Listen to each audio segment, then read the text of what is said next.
doutor Jurandir. Convida ele, Camila. Doutor Marco, enviei no chat. O doutor Jurandir está aqui, é o que consta. Está no quadradinho, no redondinho aqui. Tá presente? Eu não estou com o computador, eu não consigo ver os participantes. Consta aqui o JM aqui. Ele e o Juliotti estão no JM aqui do lado. E o Juliotti está aí, né? Óbvio. Tá aqui. Apareceu ao vivo em cores agora. Pronto, agora sim. Tá bom. Então, agora é o caso 430699-00754-2022, dígito 1. É o número C, 29.0001-020-8065-2022, dígito 93. De relatoria do Dr. Marco Antônio Ferreira Lima. Obrigado, doutora Tatiana. Por gentileza, doutor Marco Antônio Ferreira Lima. Grato pela concessão da palavra, senhor presidente. Trata-se de arquivamento de uma representação ofertada contra o então governador do Estado de São Paulo, Rodrigo Garcia, que, por sua Secretaria de Agricultura e Abastecimento, por intermédio do decreto número 66417 de 2021, transferiu atribuições ambientais sem a contratação de técnicos especialistas em relação ao cadastramento ambiental rural. Não vê a digna Procuradoria-Geral de Justiça indícios de atos ímprobos que justifiquem a instauração de inquérito civil. Relatório com decisão não homologando o arquivamento. Vislumbra indícios suficientes para investigação com o fim de apurar ofensas ao patrimônio público. Verifica-se que o decreto número 66417 de 2021 ratificou a decisão do decreto 64131 de 2019, que, por seu turno, transferiu atribuições ambientais para a Secretaria de Agricultura e Abastecimento e, por consequência, a gestão do Sistema de Cadastro Rural Ambiental do Estado de São Paulo, SICAR-SP, e as atividades destinadas ao Programa de Regularização Ambiental dos Imóveis Rurais. Essas atribuições, até então, eram desempenhadas por especialistas ambientais, cuja formação e capacitação específica justificaria a criação de carreira própria, com responsabilidades e padrão remuneratório diferenciados. Ocorre que, após decisão do governo do Estado, as atividades ambientais passaram a ser exercidas por servidores das carreiras de assistentes agropecuário da Secretaria de Agricultura e de Abastecimento. A diferença entre a natureza das carreiras de assistente agropecuário e de especialista ambientais são bem diferenciadas. Distintas as ações de orientação agronômica, assistência técnica, extensão rural e defesa agropecuária, enquanto que a carreira de especialista ambiental se caracteriza por ações de regulação, controle, fiscalização e de monitoramento ambiental. Como não há qualquer correspondência ou equivalência entre as ações desempenhadas pelos dois perfis técnicos, há um desvio de finalidade que acarreta um sério comprometimento nas ações de regulação, controle, fiscalização e monitoramento ambiental, colocando em risco a proteção ao meio ambiente.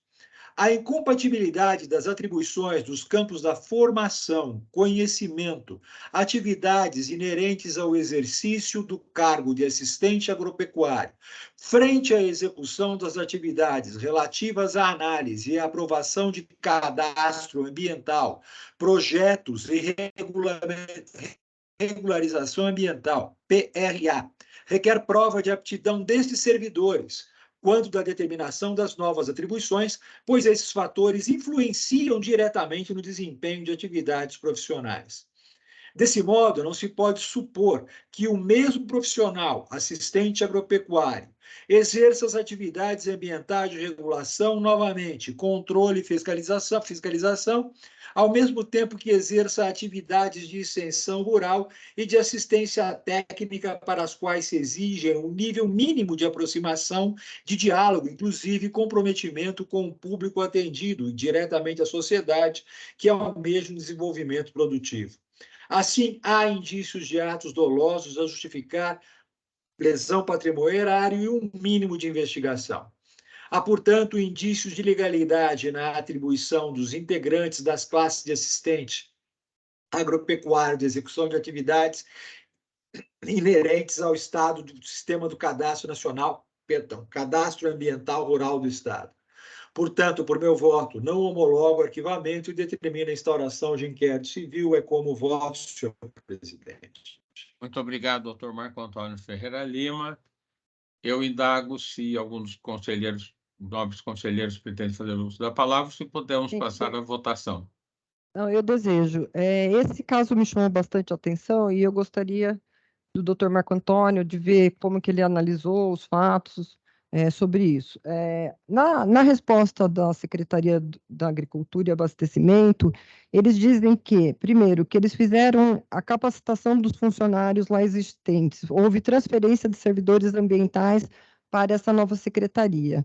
E que esse projeto faz parte de um acordo, inclusive com o Judiciário e o Ministério Público, para que desse andamento aos cadastros, os CAR e o PRA. Por quê? Com o novo Código Florestal houve essa exigência e o cadastramento estava parado. Até 2019, somente haviam sido cadastrados 1,5% dos imóveis, e com essa transferência, em 2021, haviam sido cadastrados mais de 50% dos imóveis, e que eles o fizeram assim, respondendo às exigências tanto do Judiciário como do Ministério Público.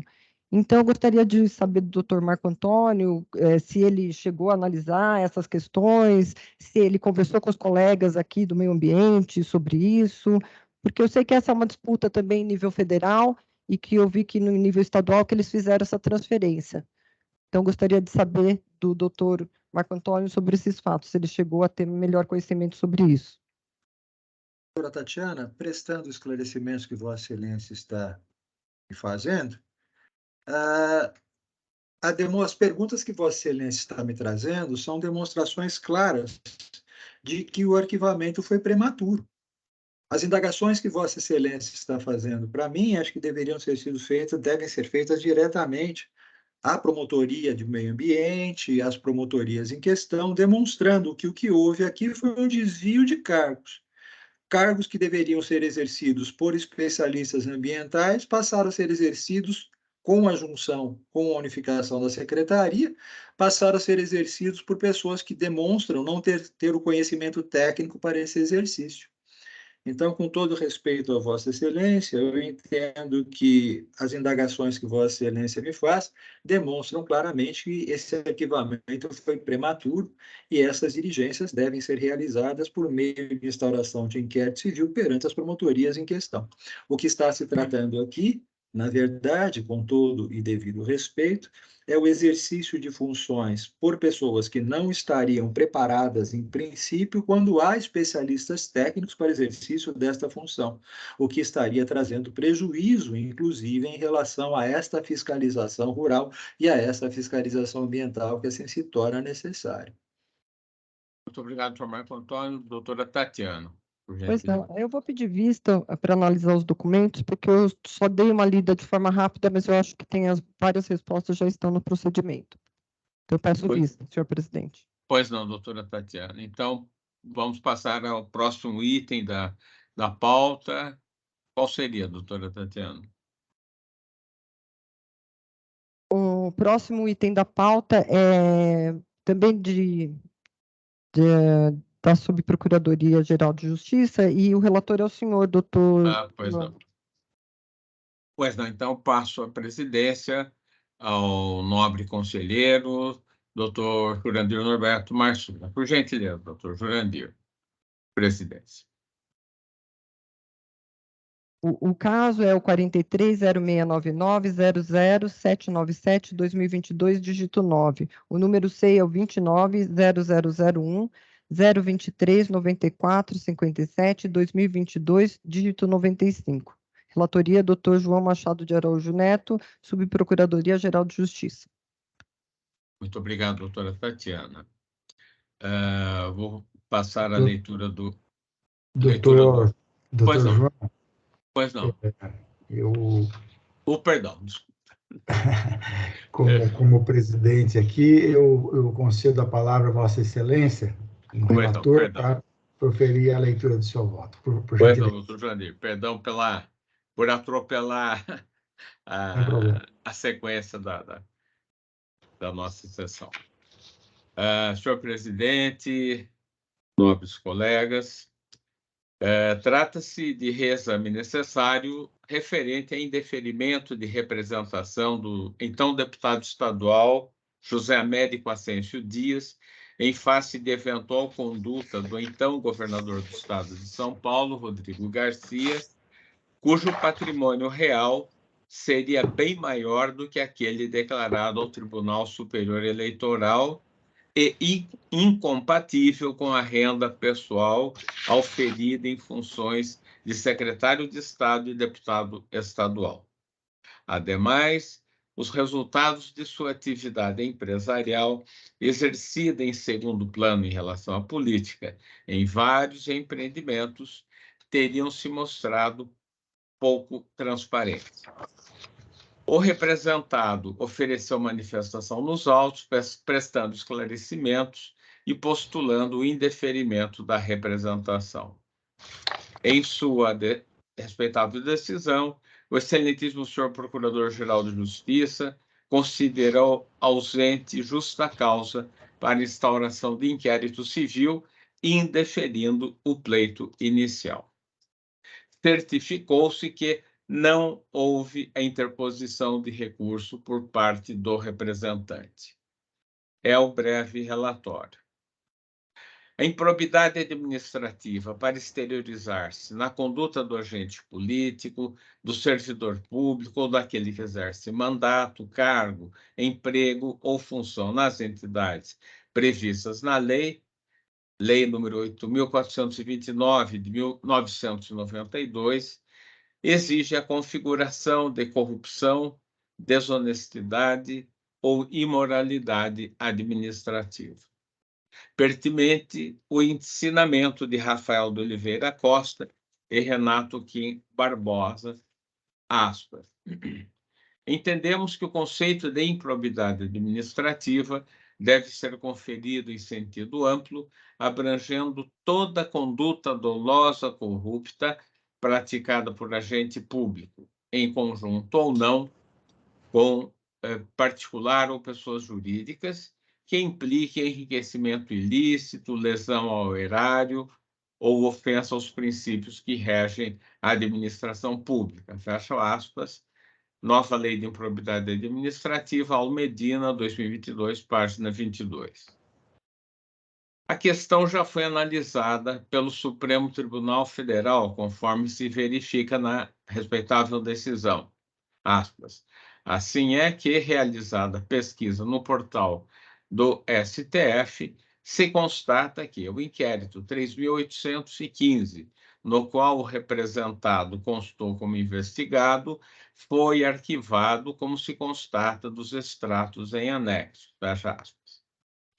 Em relação à declaração de bens apresentada por Rodrigo Garcia ao Tribunal Superior Eleitoral, cumpre consignar que, efetivamente, os bens que o ex-governador declarou referem-se à sua pessoa física e não à totalidade dos bens pertencentes às suas empresas. Ficou claro que não se provou a existência de enriquecimento ilícito, lesão ao erário, nem tampouco ofensa aos princípios que devem nortear a administração pública. Impende salientar que supostas condutas ímprobas do ex-governador do estado não ficaram demonstradas. A Igreja Procuradoria-Geral de Justiça abordou os fatos de forma adequada e exaustiva, não deixando margem a dúvidas. Impecável a respeitável decisão, contra a qual não sobreveio recurso. Não se vislumbra a existência de justa causa para que prospere a pretensão inicial. Não merece reparos, portanto, a respeitável decisão proferida, devendo ser confirmado o arquivamento da representação. É como voto, senhor presidente. Obrigado. Eu indago se podemos passar aos votos. Ao doutor Pedro, que está com a palavra. Senhor presidente, analisando detalhadamente esse procedimento, eu constato que é uma denúncia extremamente grave de enriquecimento ilícito, envolve uma série de imóveis, não detalhados quais seriam esses imóveis. Não há uma perícia técnica. A Procuradoria de Justiça apenas ouviu o investigado. Não há nenhum levantamento técnico para se saber se houve ou não esse enriquecimento ilícito, quais são os móveis, os imóveis. É uma acusação muito grave. Há necessidade de uma perícia técnica, da leitura, da mera leitura do procedimento. É a palavra do representante contra a palavra do representado. Não há um embasamento técnico. Qualquer inquérito civil de qualquer promotor hoje, ele se vale de um parecer técnico. Eu, lendo esse procedimento, eu não tenho condições de saber se teve ou não enriquecimento ilícito. Há necessidade da conversão em diligências para um parecer técnico do CAEX, para que haja uma separação dos bens, para que se constate se houve ou não o enriquecimento ilícito. Não é possível um procedimento em que a palavra do representante e a palavra do representado que se chegue à conclusão de que não houve enriquecimento ilícito. Então, eu já declaro o meu voto pela conversão do julgamento em diligências, para que seja feito um parecer técnico do CAEX, para que se constate se houve ou não enriquecimento ilícito, se esses bens que estão agora citados fazem parte da decisão do STF ou não.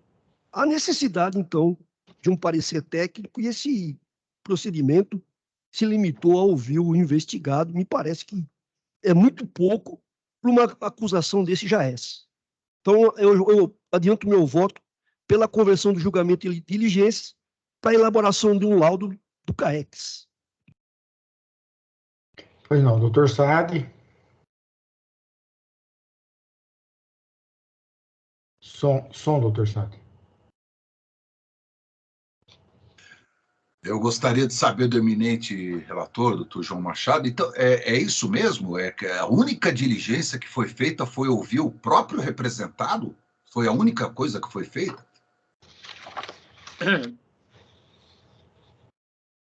Pois não, doutor Saad Maslum. Na verdade, os fatos já foram apreciados pelo egrégio Supremo Tribunal Federal. Que houve, neste caso,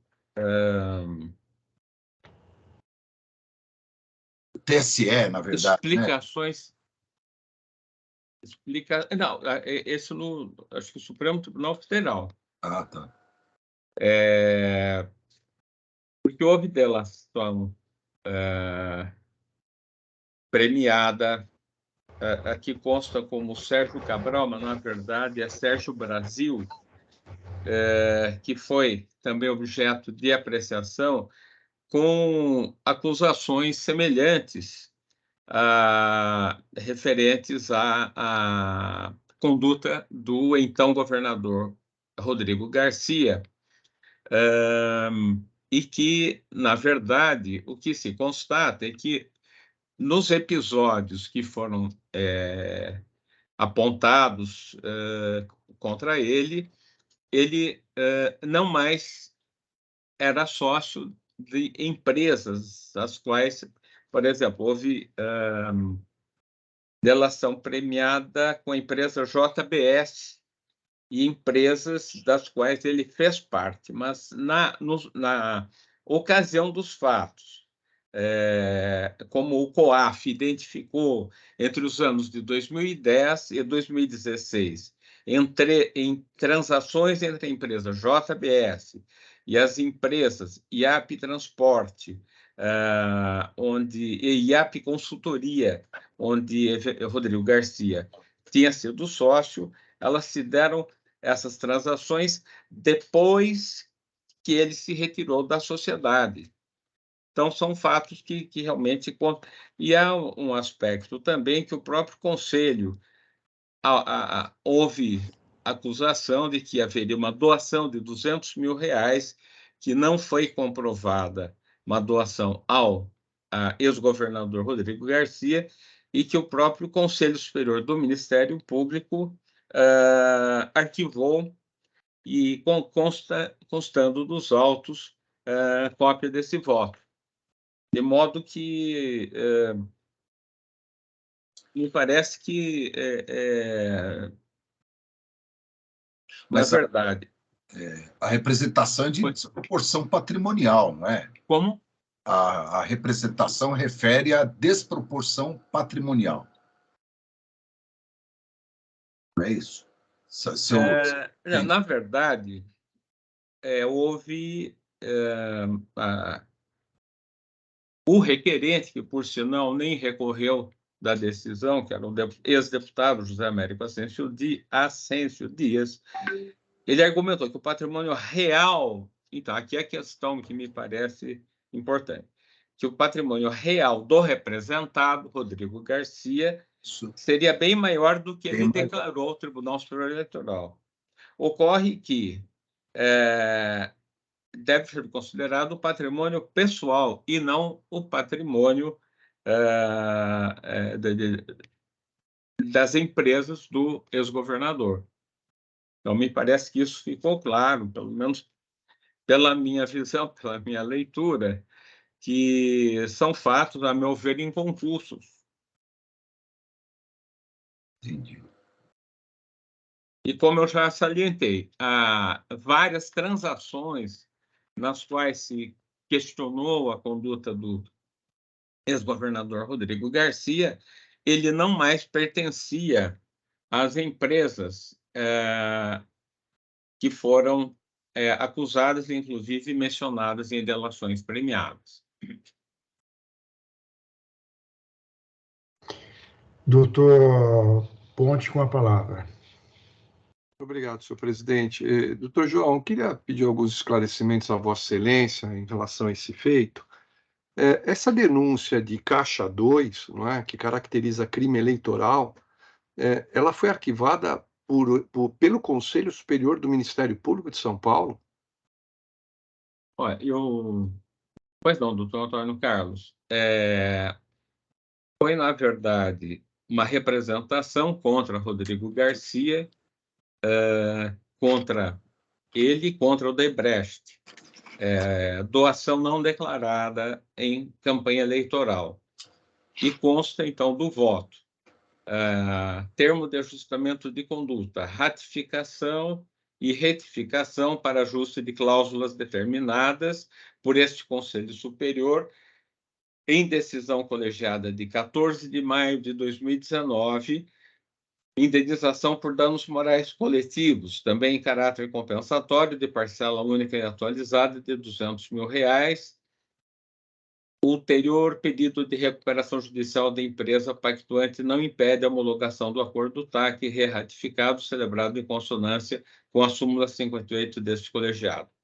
Representantes da empresa Odebrecht, em colaboração premiada, imputaram ao ex-deputado Rodrigo Garcia, eu prossigo no voto deste Conselho Superior, o recebimento em colaboração premiada, os representantes da Odebrecht imputaram ao ex-deputado Rodrigo Garcia o recebimento da quantia de R$200 mil como doação não declarada para sua campanha eleitoral no ano de 2010. Imputação não comprovada, ausência de elementos de prova, fato superveniente questão arquivada no âmbito criminal pelo Supremo Tribunal Federal, baseada nos mesmos fatos, conforme decisão de arquivamento do inquérito 4.420 do Distrito Federal. Incidência do artigo 493, combinado com o artigo 15, ambos do Código de Processo Civil. Ausência de indícios suficientes a demonstrar a prática de ato de improbidade administrativa pelo ex-parlamentar, inexistindo diligências que possam justificar prosseguimento do inquérito civil. Falta de justa causa para ajuizamento de ação. Pelo meu voto, acolho o pedido de reratificação do termo de ajustamento de conduta de folhas 178 a 180, devendo a Promotoria de Justiça de Origem acompanhar a execução do referido TAC em seus ulteriores termos e determino o arquivamento do presente inquérito civil, número 14.069500000543/2017, 7. Foi o Conselho Então, Superior não sei se- nosso. Foi o Foi Conselho não? Superior do Ministério Público de São Paulo, doutor São João. Paulo, de São Paulo. E quem foi o relator, por gentileza?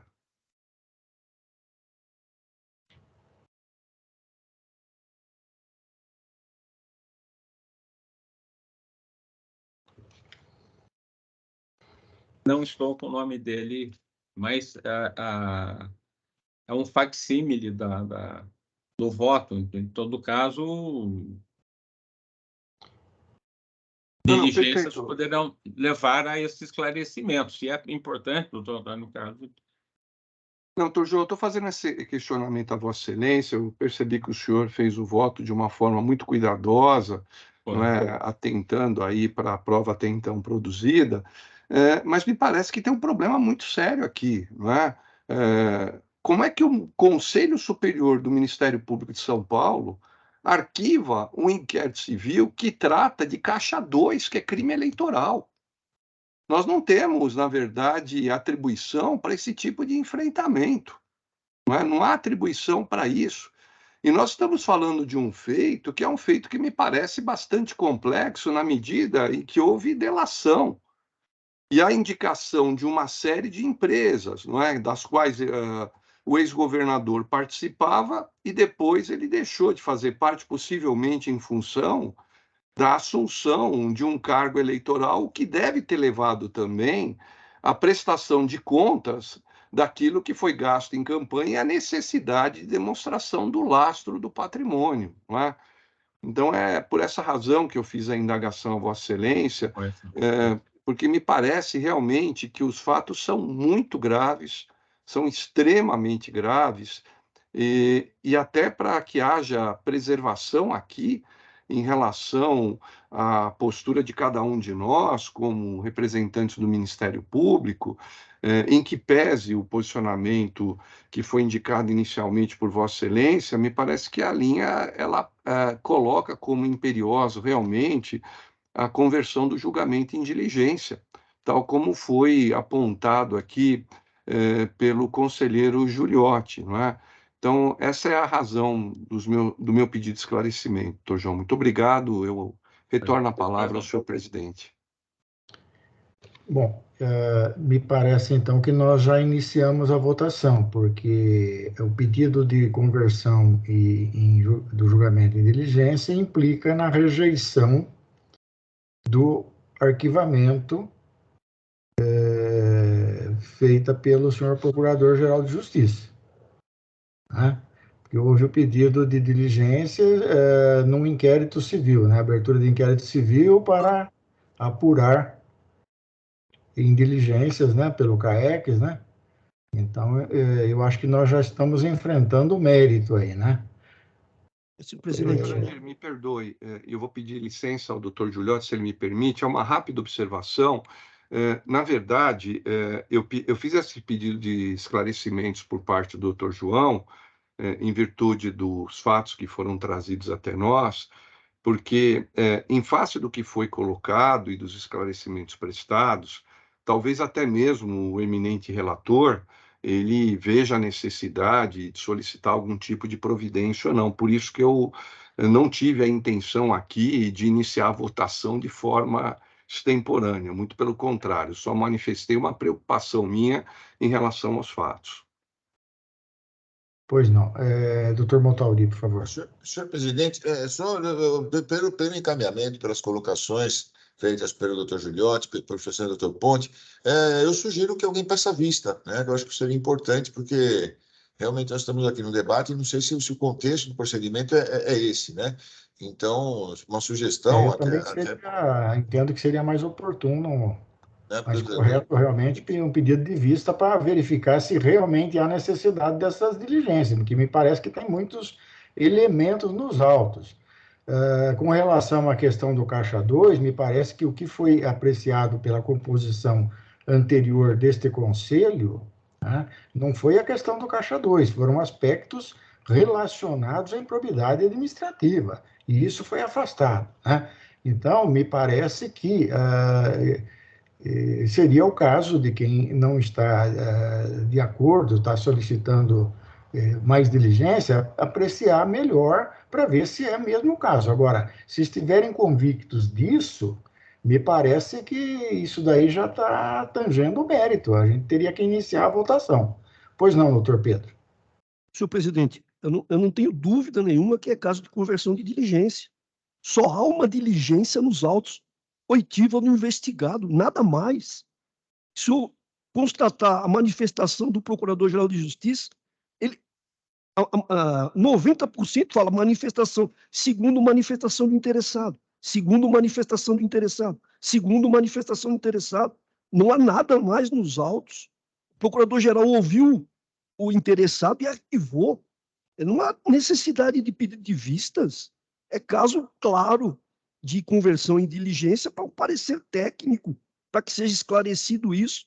Só há uma diligência nos autos, a manifestação do investigado, e o Procurador-Geral de Justiça arquiva. Muitas respostas o doutor João não pôde dar, porque foi o investigado que declarou nos autos. Não houve uma investigação. Senhor presidente, então eu vou pedir vista, porque eu não estou me sentindo confortável para julgar essa questão, senhor presidente. Pois não. Vista concedida, então, para o doutor Montaldi. Então, né, encerrada essa votação, eu devolvo a palavra ao doutor João Machado, a presidência, aliás. Doutor João Machado de Araújo Neto. Muito obrigado, doutor Joander Marsura, mais uma vez pedindo escusas por ter me apressado em manifestar e sem respeitar a ordem da sessão. Imagina. Eu indago a doutora Tatiana Bicudo, qual é o próximo julgamento? Próximo julgamento é o 43.0695.000.913.2022, dígito 3, número C, 29.0001, 025.4496, 2022, dígito 84, Subprocuradoria-Geral de Justiça, relator doutor Marco Antônio Ferreira Lima. Muito obrigado, doutora Tatiana. Passo a palavra ao nobre relator, doutor Marco Antônio Ferreira Lima. Por gentileza.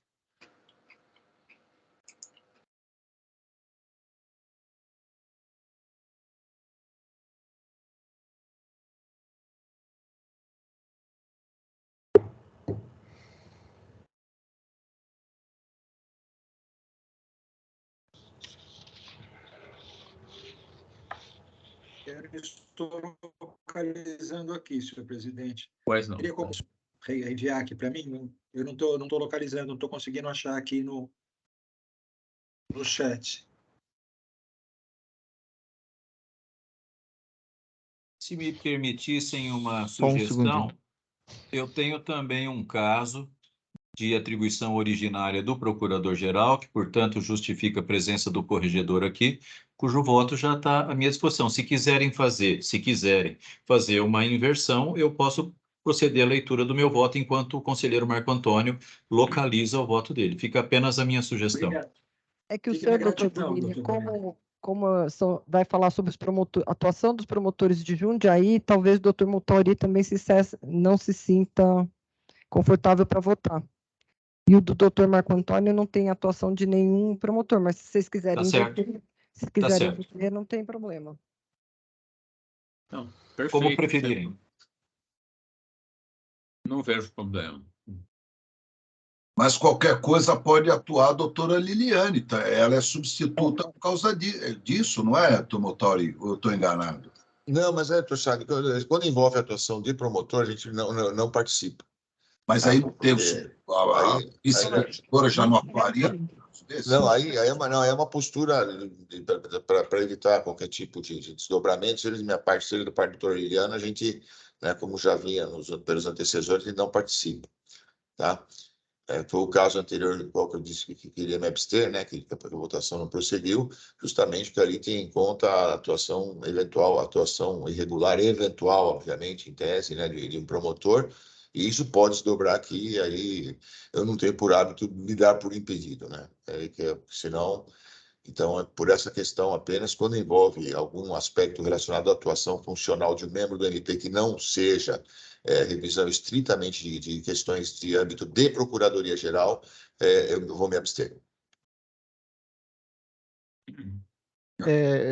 Desculpa, doutor Marco, qual seria esse Eu já processo? encaminhei para o doutor Marco Antônio no WhatsApp dele. Já tá ali. Tá. Estava no destaque no chat, acho que ele não viu. Está encaminhado já, doutor Marco Antônio, no seu WhatsApp.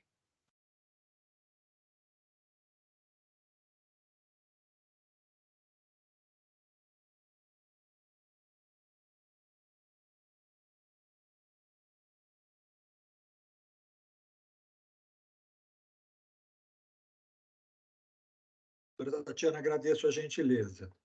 Muito obrigado.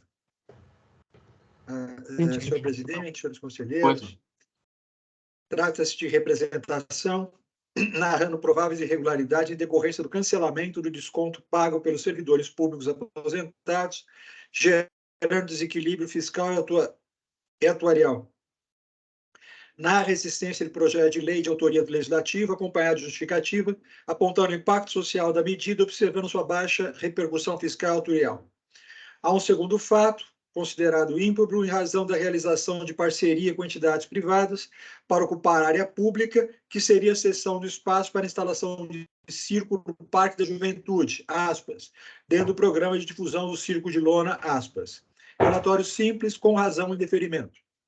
Não se verifica nos atos praticados pelo governo do Estado de São Paulo consistentes em ofensa ao patrimônio público social, meio ambiente ou outros interesses difusos e coletivos. Realmente falta justa causa para a instauração do inquérito civil. A representação pretende seja adotadas providências em relação a duas situações que teriam sido praticadas pelo representado, quais sejam: 1. Cancelamento do desconto pago pelos servidores públicos aposentados, gerando desequilíbrio fiscal e atuarial, e realização de parceria com entidades privadas para ocupar áreas públicas, como no Parque da Juventude, reduzindo a área verde para ceder um espaço a um circo. Em relação ao primeiro fato representado, esclareceu que do projeto de lei complementar número 43 de 2002, decorreu a lei complementar 1380, de 4 de novembro de 2022, que, aspas, revoga o parágrafo 2º do artigo 9º da lei complementar 1012, de 5 de julho de 2007, que altera a lei complementar número 180, de 12 de maio de 1978, a lei número 10.261, de 28 de outubro de 1968, a lei complementar 207, de 5 de janeiro de 79, e dá providências correlatas. Fecho aspas. O revogado parágrafo 2º do artigo 9º da lei complementar número 1012, de 5 de julho de 2007, estabelecia que, havendo déficit atuarial no âmbito do regime próprio de previdência do Estado, a contribuição dos aposentados e pensionistas de que trata o caput do artigo incidiria sobre o montante de proventos das aposentadorias e pensões que superassem um salário mínimo nacional. Desculpa. Assim é que, com a promulgação da Lei Complementar 1380 de 22, a contribuição previdenciária dos aposentados civis e pensionistas civis passou a ser isenta até o teto do Regime Geral de Previdência Social, RGPS, montante que no ano de 2022 correspondeu a R$ 7.087,22. Para benefícios superiores ao teto, a cobrança será de 16%, apenas sobre o valor que exceder o teto, sendo que essa medida só abrange aposentados civis e pensionistas civis, não trazendo alterações para servidores ativos, bem como inativos, pensionistas e militares. Contra o outro ato, que seria parceria com entidades privadas para ocupar áreas públicas, em especial no que diz respeito ao Parque da Juventude, cabe salientar que a proposta de realização de atividades artísticas e culturais nos parques urbanos está em consonância com as finalidades desses espaços, bem como vai ao encontro das diretrizes da Secretaria, propiciando com incremento de ações que consolidem tais parques como locais de referência de oferta de lazer e bem-estar aos cidadãos. Já o disposto, ausentes da causa para instauração de inquérito civil, mantém o indeferimento da representação. Eu como voto, senhor presidente. Muito obrigado, doutor Marco Antônio. Eu indago se faremos votação nominal, se podemos aprovar em bloco, votar em bloco. Alguém é contrário ao voto do doutor Marco Antônio? Então, me parece que podemos aprovar, então, por unanimidade, o excelente voto do nobre relator, doutor Marco Antônio Ferreira Lima. Doutora Tatiana.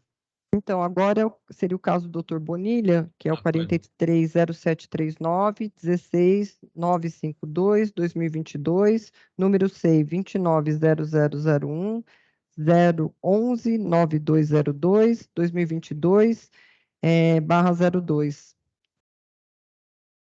Obrigado, doutora Tatiana. Por gentileza, doutor José Carlos Mascari Bonilha, por gentileza. Muito obrigado, senhor presidente. Eu passo, portanto, a leitura do meu voto. Trata-se de reexame necessário, tendo-se em vista a promoção de indeferimento ordenada pela Egrégia Procuradoria-Geral de Justiça, diante da apresentação de notícia de fato formulada por André Vinícius Favrim Franco, noticiando atos de improbidade administrativa supostamente praticados pela Promotoria de Justiça de Jundiaí, que teria deixado de investigar servidores da Câmara Municipal de Jundiaí, sendo que estariam esses servidores da Câmara fraudando concursos, licitações e promoções e aposentadorias de servidores. A notícia de fato se viu registrada como ficha de atendimento da ouvidoria CISMP, número 370739-001-6952 de 2022, sendo que a ouvidoria encaminhou a Promotoria de Justiça de Jundiaí para proceder com as investigações. Chegando a ficha de atendimento, a Promotoria de Justiça de Jundiaí, por sua vez, encaminhou à Egrégia Procuradoria-Geral de Justiça, uma vez que o autor da notícia de fato indica suposta e intencional omissão da Promotoria de Justiça de Jundiaí em investigar os crimes e atos ímprobos praticados por servidores da Câmara Municipal. Na esfera da Procuradoria-Geral, foi ordenado que os documentos listados como anexos no e-mail da notícia de fato também fossem compartilhados para apuração. Em resposta, o autor da notícia de fato encaminhou os documentos conforme o link consoante da certidão SEI, número 7479090, argumentando que, da fundamentação do autor da notícia de fato, não se pode extrair qualquer informação substancial acerca da eventual participação de promotores de justiça no acobertamento de práticas delituosas ou atos de improbidade administrativa perpetrados por servidores da Câmara Municipal de Jundiaí, fora determinado o indeferimento da notícia de fato, é a síntese do necessário. Como se verifica da documentação coligida aos presentes autos, não há qualquer informação minimamente consistente a respeito de eventual omissão dolosa de membros do Ministério Público para a realização de investigação em face de servidores da Câmara Municipal de Jundiaí. Igualmente, não se verificam indícios mínimos que possibilitem constatar que os promotores de justiça de Jundiaí agiram para impedir eventual investigação envolvendo a referida Casa Legislativa e seus servidores. A notícia de fato apresentada aponta genericamente, entre aspas, conluio do Ministério Público de Jundiaí com a Câmara Municipal para ocultação de práticas criminosas, sem ter a virtude de sequer indicar especificamente qual membro do Ministério Público que teria praticado eventual ato de improbidade ou criminoso e em que consistiram essas condutas. No tocante a eventuais fraudes em concursos, licitações, promoções e aposentadoria praticados por servidores da Câmara Municipal, calha consignar-se que as investigações de prática de eventuais atos de improbidade devem ser realizadas pela Promotoria de Justiça Local com atribuição na área do patrimônio público. Averbe-se que não foi dado início a nenhuma investigação, posto que no despacho da lavra do 12º Promotor de Justiça de Jundiaí, encaminhando o protocolado à Egrégia Procuradoria-Geral de Justiça, foi justificado ser inviável naquele momento a instauração de procedimento, em razão da imputação de omissão intencional da própria Promotoria de Justiça, em não apurar eventuais irregularidades apontadas, por estar em conluio com a Câmara Municipal, como apontado no indeferimento ora reexaminado. Frise-se, porque é relevante e oportuno, que como não se apurou nenhuma, aspas, conduta de membro do Ministério Público integrante da Promotoria de Justiça de Jundiaí, que ensejasse o início de investigação sobre membro do parquê que ali exerce sua atividade, as investigações sobre os atos imputados a servidores da Câmara Municipal devem ser realizadas pela Promotoria de Justiça local, fecha aspas, na conformidade com o asseverado na decisão pelo indeferimento, que, no meu juízo, merece ser mantido e homologado diante da ausência de justa causa para instauração de inquérito civil ou mesmo para a continuidade das investigações. Pelo meu voto, portanto, fica homologado o indeferimento ordenado pela Procuradoria-Geral de Justiça. É assim como voto, senhor presidente. Muito obrigado, lhe devolvo a palavra. Muito obrigado, doutor José Carlos Mascari Bonilha. Eu indago se alguns dos nobres conselheiros desejar uso da palavra, se podemos votar em bloco, alguém é contrário ao voto. É só, senhor presidente, eu vou, como dito anteriormente, me abster no caso concreto. Pois não. Então, vamos registrar essa comunicação de Vossa Excelência. Então, assim sendo, está aprovado o voto, bem fundamentado o voto do Dr. José Carlos Mascari Bonilha, homologando o indeferimento da representação. Doutora Tatiana Bicudo, qual seria o próximo procedimento?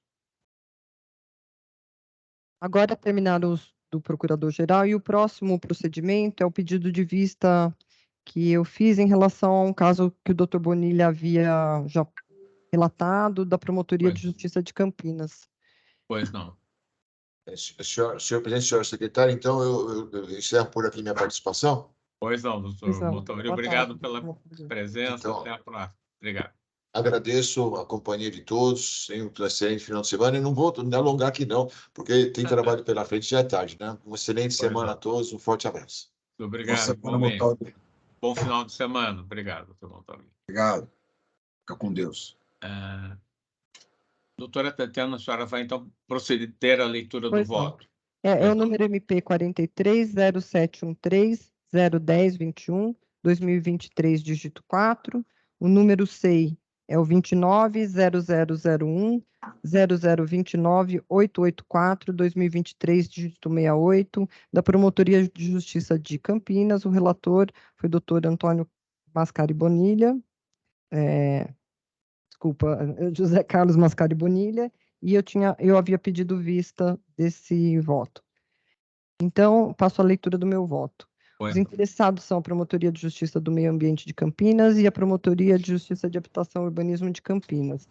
O representado é o município de Campinas. O objeto é identificar todos os bares, restaurantes, casas noturnas, comércios varejistas, bebidas e ou estabelecimentos com entretenimento a fim de identificar todas as fontes primárias de poluição sonora do bairro do Taquaral e Parque Portugal, Lagoa do Taquaral, promover investigações para que o município cumpra integralmente a legislação urbanística em relação ao EIV de todos os estabelecimentos geradores de ruídos, exigir que o município só expeça alvará para o exercício de atividades comerciais em horário noturno para aqueles que garantam o sossego e a paz pública, promover investigação para constatar a qualificação da Guarda Municipal na fiscalização de medição de ruídos, investigar a CEP-LURB, se ela está promovendo cursos de qualificação aos funcionários, investigar se há alvará para eventos no interior do Parque Taquaral, Lagoa Taquaral. E o voto divergente. Inconformado com a R Decisão 215/2022, insurge-se o representante apresentando recurso a este colegiado, as folhas 230/237, nos termos do artigo 15, parágrafo 2º do ato 484/2006, aduzindo em apertada síntese que não houve uma análise apurada dos fatos noticiados na representação indeferida, uma vez que o promotor de justiça designado para atuar na nona Promotoria de Justiça de Campinas não reside na comarca, razão pela qual desconhece as peculiaridades locais, não estando, pois, afeto à realidade do município de Campinas, apresentando dados estatísticos sobre a cidade e suas características urbano-ambientais e reiterando praticamente os termos da representação indeferida. Ainda em seu reclamo, o insurgente traz estatística da Promotoria de Justiça do Meio Ambiente de Campinas, no que tange aos feitos referentes à poluição sonora, concluindo, afinal, que a Prefeitura Municipal de Campinas não vem adotando uma fiscalização eficiente para combater tal mal. SIC Folhas 232. Esse é o breve relatório. Inicialmente, antes de adentrar no mérito do inconformismo do recorrente, entendo, salvo o melhor juízo, que uma questão que deve ser suscitada, qual seja, a que diz respeito à natureza jurídica da notícia de fato, levada pelo promotor de justiça do meio ambiente de Campinas à Promotoria de Justiça da Habitação e do Urbanismo da mesma comarca.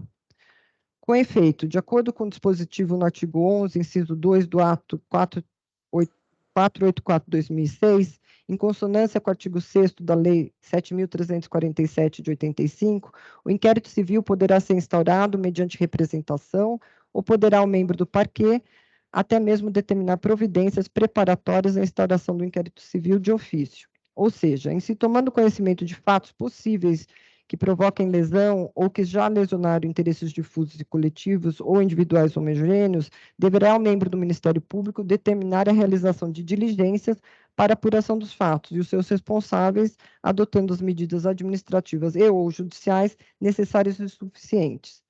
Nesse sentido, incumbe ao membro do Ministério Público, com atribuição para atuar naquela matéria específica, além da presidência do inquérito civil, determinar todas as diligências que entender pertinentes e, ao final das investigações, de acordo com o seu convencimento quanto à existência ou não de fundamento de decidir entre a propositura de ação civil pública ou o arquivamento do inquérito civil.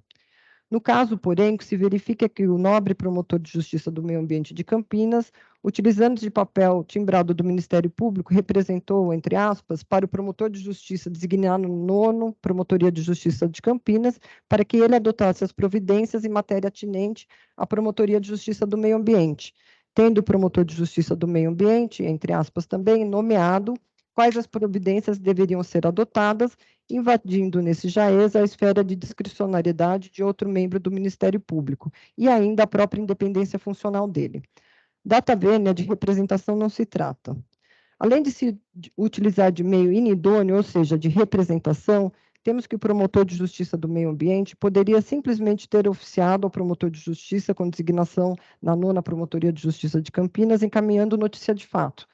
Também poderia o promotor do meio ambiente solicitar ao colega da habitação e urbanismo, seja através de ofício ou outro meio, atuação conjunta e integrada, buscando uma proposta de resolutividade para tentar apreender de forma ampla e complexa o objeto último da representação, ou seja, a poluição sonora no bairro do Taquaral e Parque Portugal. Dessa forma, entendemos que a natureza jurídica do meio utilizado pelo promotor de justiça do meio ambiente de Campinas não é compatível com a finalidade almejada por ele, pois não cabe representação, entre aspas, de uma promotoria de justiça para que outra adote providências. Ademais, em que pese o indeferimento da aludida representação, pelo representado, de representação não se trata, uma vez que a discussão se baseia na atribuição para atuação, que é, sem sombra de dúvidas, do representante, ou seja, do promotor de justiça do meio ambiente. Outro ponto a ser trazido à baila refere-se à atribuição deste egrégio conselho e o objetivo almejado pelo recorrente. Em se considerando o disposto no artigo 17 da Resolução 1342 de 21, conclui-se que só poderá advir a designação de outro membro do Ministério Público quando há recusa de homologação de arquivamento ou de provimento de recurso contra indeferimento de representação. Atribuição esta privativa do Procurador-Geral de Justiça.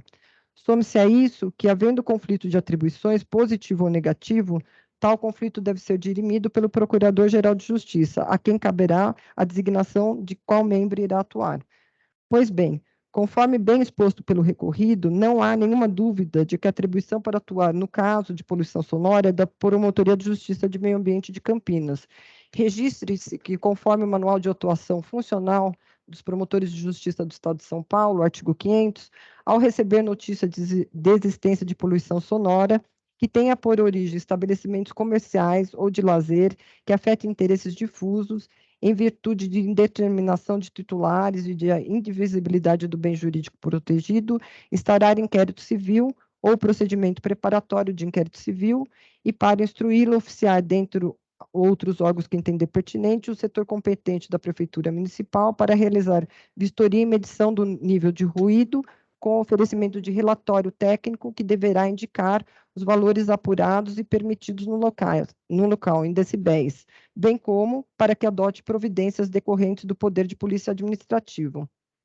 Segundo mencionado pelo representante / recorrente, entre aspas, abrindo aspas de novo, desde o início do CIS integrado no ano de 2010, a Promotoria do Meio Ambiente de Campinas identificou 105 casos de poluição sonora, conforme se verifica no anexo 1, folhas 232. Contudo, em que pese todos os procedimentos e diligências realizadas, não houve solução para a situação. E não se alcançando os seus objetivos, o douto promotor de justiça, representante / recorrente, socorre-se de via transversa para discutir eventual conflito de atribuição que não é da atribuição deste colegiado. Além disso, conforme se extrai dos autos, o douto promotor de justiça, representante / recorrente, entendia que a atribuição referente à poluição sonora era do promotor de habitação e urbanismo e que deveria ter suscitado conflito, voltando, se ele entendia que essa era atribuição do promotor de justiça da habitação e urbanismo, deveria ter suscitado conflito de atribuição. Contudo, isso não fez, optando por representar ao promotor de justiça de habitação e urbanismo. E ainda insatisfeito com o indeferimento de sua representação, optou por recorrer a este colegiado, que não possui atribuição para dirimir tal conflito. Assim, equivocado foi o caminho trilhado nesses autos, ao meu entender. Também poderia ter suscitado conflito o recorrido, mas, apesar de fundamentar sua manifestação nesse sentido, optou por indeferir a representação. Ainda há que se registrar que os instrumentos e diligências que, segundo o promotor de justiça do meio ambiente recorrente, devem ser adotados pelo promotor de justiça da habitação e urbanismo em relação à poluição sonora, quais sejam: maior rigor na expedição de licenças, alvará de fiscalização no funcionamento de bares, restaurantes ou congêneres, entre outros, objeto da discórdia nesses autos, são discricionários desse último, que possui atribuição e independência funcional para a tomada de decisão. Ou seja, não compete ao promotor de justiça recorrente estabelecer quais as diligências deverão ser adotadas por outro membro do Ministério Público na apuração dos fatos. Outro sim é que se considerar que, em se acolhendo o respeitoso voto do nobre conselheiro José Carlos Mascari Bonilha, este colegiado estaria decidindo de forma transversa a transferência de atribuição da Promotoria de Justiça do Meio Ambiente de Campinas para a Promotoria de Justiça de Habitação e Urbanismo da mesma localidade no que tange à poluição sonora, contrariando assim o Manual de Atuação Funcional dos Promotores de Justiça do Estado de São Paulo, conforme já mencionado. Importante de nota ainda que, se prevalecer o posicionamento que se quer adotado pelo promotor de justiça do meio ambiente de Campinas, teremos sérios reflexos em todo o Estado de São Paulo, havendo deslocamento de atribuição inerente à Promotoria de Justiça do Meio Ambiente, que é a análise de poluição sonora, à Promotoria de Justiça de Habitação e Urbanismo. Nesse sentido, haverá o esvaziamento de feitos em uma promotoria de justiça, tornando-se inviáveis os trabalhos a serem realizados em outras, gerando com isso um desequilíbrio de atribuições dessas promotorias de justiça especializada. Deste modo, sem adentrar ao mérito de quais diligências devem ser efetuadas pelo douto promotor de justiça reclamante, e diante de tudo exposto, meu voto é pelo não provimento do recurso. É assim como voto. Muito obrigado, doutora Tatiana. Eu indago se alguém deseja se manifestar, ou se... Pois não, doutor José Carlos Mascari, por gentileza. Eu agradeço, senhor presidente, se me for confiada a oportunidade de falar mais uma vez. Ouvi com bastante atenção o voto da lavra da ilustre conselheira, doutora Tatiana, que examinou com muito cuidado, com muita atenção, como só ia acontecer. Mas eu quero apenas fazer um esclarecimento. Em nenhum momento em meu voto, e está aí disponível para quem quiser ler, eu sustentei contrariedade a manual de atuação funcional ou fiz confundir atribuições de promotoria do meio ambiente, habitação e urbanismo. A mim me pareceu claro desde sempre, desde o início, e fixei inúmeras vezes no meu voto, que a atribuição para a poluição sonora é sim da promotoria do meio ambiente, e não transijo, evidentemente, com isso. O que me pareceu foi que há a necessidade de intervenção da Promotoria de Habitação e Urbanismo para acompanhamento dos procedimentos administrativos que desaguam na expedição de licença de funcionamento e alvará para funcionamento dessas casas noturnas, bares e restaurantes. Não há conflito entre essas atribuições. A mim me parece que elas estejam suficientemente claras. Poluição sonora, dano ambiental, promotoria de justiça do meio ambiente, o promotor representante recorrente não se furta disso. É dele a atribuição, só dele. Ele não quer transferir para a promotoria de habitação e urbanismo. A promotoria de justiça de habitação e urbanismo cabe, eventualmente, um processo administrativo de acompanhamento para a política urbanística da cidade, especificamente naquela localidade, Taquaral e Lagoa Portugal, e ter acesso aos procedimentos administrativos do ponto de vista urbanístico para saber se esses procedimentos estão instruídos com o necessário estudo de impacto de vizinhança. Isso previsto no Estatuto das Cidades, portanto, de atribuição exclusiva do promotor de Justiça de Habitação e Urbanismo. Eu só queria novamente pontuar, espero não tê-los cansado com esse esclarecimento, eu falei exaustivamente no meu voto a esse respeito, mas diante das ponderações trazidas agora pelo voto divergente, que eu respeito profundamente, eu me vi obrigado a fazer esses esclarecimentos. Devolvo a palavra e estou absolutamente apto para iniciar o julgamento, se assim for determinado. Muito obrigado. Obrigado, doutor Bonilha. Podemos, então, prosseguir com a votação. Doutor Antônio Calil Filho, por gentileza. Pois não, eu ouvi atentamente as ponderações, mas eu concordo com o teor do voto divergente da doutora Tatiana e acho que posicionamento diverso cria um precedente perigoso. Então, peço vênia para acompanhar o voto da doutora Tatiana. Obrigado. Obrigado, doutor Calil. Em seguida, o nobre conselheiro doutor Jurandir Norberto Marsura. Por gentileza, doutor Jurandir. Obrigado, senhor presidente. Primeiramente, quero dizer que eu ouvi atentamente o voto da relatora, o voto divergente, né, e os esclarecimentos agora prestados pelo relator, doutor Bonilha. Né? Eu acho que a questão se resume no seguinte: o meio escolhido pelo promotor é errado. Ele não podia fazer uma representação, uma notícia de fato, seja lá o que for. É um caminho enviesado. Essa que é a questão. Entendeu? No mérito, eu acho que o doutor Bonilha tem razão. No mérito, ele tem razão. Porém, o promotor escolheu a via errada, não é por aí. Né? Então, eu acompanho o excelente voto da doutora Tatiana e parabenizo por sua competência. Muito obrigado, doutor Jurandir. Agora, o nobre conselheiro, doutor Saad Maslum. Por gentileza, professor. Eu quero parabenizar a doutora Tatiana pelo excelente voto, parabenizar também o doutor José Carlos Mascari Bonilha, inclusive com os esclarecimentos que foram colocados agora, ressaltando que, embora realmente não coubesse ao promotor fazer uma representação, mas pode ser compreendido como uma mera extração de cópias e encaminhamento ao promotor para analisar a questão, essa específica questão de habitação e urbanismo. Nada impede que isso seja realizado, e o caso acabou vindo parar nesse conselho, mas não entendo que a forma aqui não prejudica o objetivo, não é? Que era a extração de cópias. E nesse aspecto me parece que é um caso realmente bastante polêmico, duvidoso. Até na sessão anterior cheguei a comentar com o doutor Bonilha, mas me parece que a promotoria de habitação lá de Campinas poderia, sim, analisar essa questão, não é? E verificar e dar o seu entendimento, seu parecer. Poderia até dizer, olha, não tenho condições.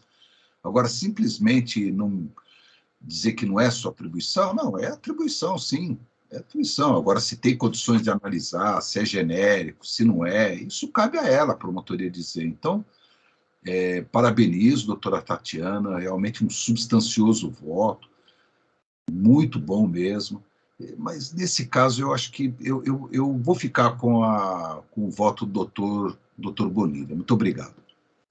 Obrigado, doutor Saad. Passo a palavra agora ao nobre conselheiro, doutor Pedro de Jesus Giuliotti. Por gentileza. Obrigado, senhor presidente. São 2 excelentes votos. Talvez a minha terceira passagem aqui pelo Conselho, eu nunca vi um caso parecido como esse. É bastante complexo, e nós temos aí 2 brilhantes votos, elaborados por 2 brilhantes conselheiros. Eu estou em dúvida, e na dúvida eu vou votar pela continuidade das investigações, que é o que tem me balizado aqui. Então, eu vou acompanhar o relator, que deu provimento ao recurso e deixou de homologar o indeferimento, determinando o retorno dos autos à origem para prosseguimento das investigações. O prosseguimento das investigações que norteou aqui a minha opção pelo voto do conselheiro, data vênia do brilhante voto também da doutora secretária. Muito obrigado, doutor Giuliotti. Passo a palavra ao eminente conselheiro, doutor Marco Antônio Ferreira Lima. Por gentileza, doutor Marco Antônio. Obrigado, senhor presidente, pela concessão da palavra. De fato, são 2 votos irrevogáveis. E como bem disse o doutor Giuliotti, eu fico na mesma posição, doutor Giuliotti. E, na dúvida, apesar do brilhante voto da digna secretária, eu vou acompanhar o relator no seu didático voto também apresentado. Sigo o relator, senhor presidente. Muito obrigado, doutor Marco Antônio. A seguir, com a palavra, o nobre conselheiro, doutor Antônio Carlos da Ponte. Por gentileza, doutor Antônio Carlos. Senhor presidente, a questão é uma questão complexa, e eu acredito que, independentemente do resultado desse julgamento, ela não será solucionada, não é? Eu tenho fundada dúvida se esse não é um fato que vai chegar ao conhecimento da corregedoria com a necessidade de tomada de providências. E eu explico por quê. Eu tenho um inquérito civil, não é, que envolve as 2 promotorias, só que ali o desfecho é diferente desse que foi relatado pelo doutor Bonilha, não é? Ou seja, o promotor do meio ambiente, ele recebeu uma notícia de perturbação ao sossego público e ele não tomou nenhuma providência, não é? Ele comunicou o fato ao promotor da habitação e de urbanismo e não tomou providência. Então, é evidente que a atribuição para apuração disso é dele, promotor do meio ambiente. Agora, o caso que foi relatado pelo doutor Bonilha apresenta uma situação um pouquinho diferente, não é? Uma vez que ele adotou as providências necessárias e ele buscou, de certa forma, resolver o problema na raiz, ou seja, verificar o que efetivamente está acontecendo e como isso poderia ser solucionado. Acho que o voto da doutora Tatiana é um voto muito bem fundamentado, faz um levantamento interessante da questão, Mas acho que o doutor Bonilha, ele fez uma diferenciação muito importante, ou seja, o promotor do meio ambiente adotou as providências que lhe competiam e o que ele solicita é que a promotoria de habitação e urbanismo, diante de um tema que é um tema que não está afeto apenas a uma promotoria, que também auxilie na solução do problema. Então, eu vou pedir vênia à doutora Tatiana, mas eu vou acompanhar o voto do eminente relator, doutor Zé Carlos Mascari Bonilha. Muito obrigado, doutor Antônio Carlos da Ponte.